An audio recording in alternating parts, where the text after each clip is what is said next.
Assalamualaikum warahmatullahi wabarakatuh. Kami dari kelompok 1 ini mempresentasikan mengenai hasil penelitian kami berjudul Analisis Persaingan Perbankan dengan Game Teori serta Upaya Meningkatkan Kepuasan Nasabah dengan Pendekatan Importance Performance Analysis. Di sini kami beranggotakan yang pertama ada Hakika Syaullah, kemudian Fira Nur Aulia, kemudian Ali Pratama, ada Dinda Habibah, kemudian Rifa Alfaini.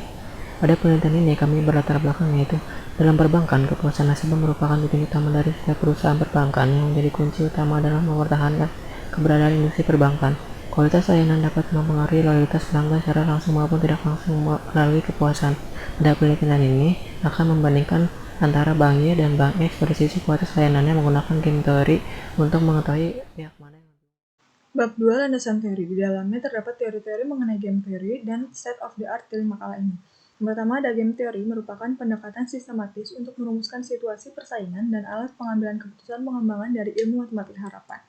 Selanjutnya itu ada ciri-ciri game theory, ada 4. Yang pertama terdapat persaingan kepentingan di antara pelaku. Yang kedua, ada setiap pemain mempunyai sejumlah pilihan, terbatas atau tidak yang disebut strategi. Yang ketiga, ada aturan pemain. Untuk mengatur pilihan-pilihan itu disebutkan satu-satu dan diketahui oleh semua pemain. Yang keempat, hasil permainan dipengaruhi oleh pilihan-pilihan yang dibuat oleh semua pemain diketahui dan didefinisikan secara numerik. Pada pembuatan makalah kali ini, pertama-tama kelompok kami melakukan studi literatur, kemudian dilanjut dengan pembuatan rumusan masalah dan menentukan tujuan penulisannya. Kemudian, pemilihan metode yaitu dengan menggunakan metode game teori. Selanjutnya, melakukan pengumpulan dan pengolahan data. Data yang diolah merupakan data perbandingan kualitas layanan yang terdapat pada Bank X dan juga Bank Y. Selanjutnya, data yang sudah diolah tersebut akan dianalisis. Pengolahan data bertujuan membandingkan antara Bank Y dan Bank X menggunakan teori permainan dengan melakukan pemodifikasian terhadap data jurnal dengan merubah nilai setiap kolom serta menambahkan 2 strategi yaitu biaya dan promosi pada setiap bank untuk membedakan dengan data jurnal. Dari perolehan data rekapitulasi fasilitas yang membentuk matriks payoff menggunakan rumus strategi pemain baris dikurangi strategi pemain kolom. Kemudian untuk mencapai strategi yang paling optimal didapatkan dengan penyelesaian pure strategi beberapa langkah diantaranya metode trial dengan Bank X dan Bank Y memilih kolom serta baris yang memiliki nilai payoff terbesar dan terkecil, dan terjadi saddle point pada Bank X dan Bank Y di X5, Y8 sehingga strategi optimum nilai permainan yaitu 4.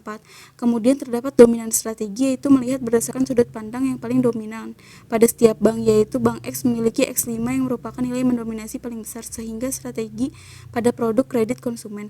Sementara Bank Y memiliki Y8 yang merupakan nilai mendominasi paling kecil sehingga strategi Y itu produk investasi. Dan yang terakhir pada pure strategi yaitu metode maksimin minimax yaitu dengan memilih paling minimum di antara strategi yang maksimum serta paling maksimum di antara strategi yang minimum dan didapatkan maksimum minimax yaitu sama-sama bernilai 4. Metode trial dapatkan hasil X5,8 dengan nilai 4. Kemudian dominan strategi dari sudut pandang Bank X akan memilih kredit konsumen, dari sudut pandang Bank Y akan memilih produk investasi. Kemudian pada metode maksimin minimax dari sudut pandang Bank X akan memilih yang paling maksimum di antara minimum yaitu 4. Dari sudut pandang Bank Y akan memilih yang paling minimum di antara maksimum. Selanjutnya pada kesimpulan ada 3. Yang pertama, teori permainan adalah suatu pendekatan matematis untuk merumuskan situasi persaingan. Yang kedua, langkah awal untuk menghitung game teori adalah dengan menentukan eksplisit pemain. Yang ketiga, terdapat 3 langkah untuk mencapai strategi paling optimal yaitu metode trial, dominan strategi, dan maksimal. Sekian pemaparan dari kelompok kami, kurang lebihnya mohon maaf. Wassalamualaikum warahmatullahi wabarakatuh.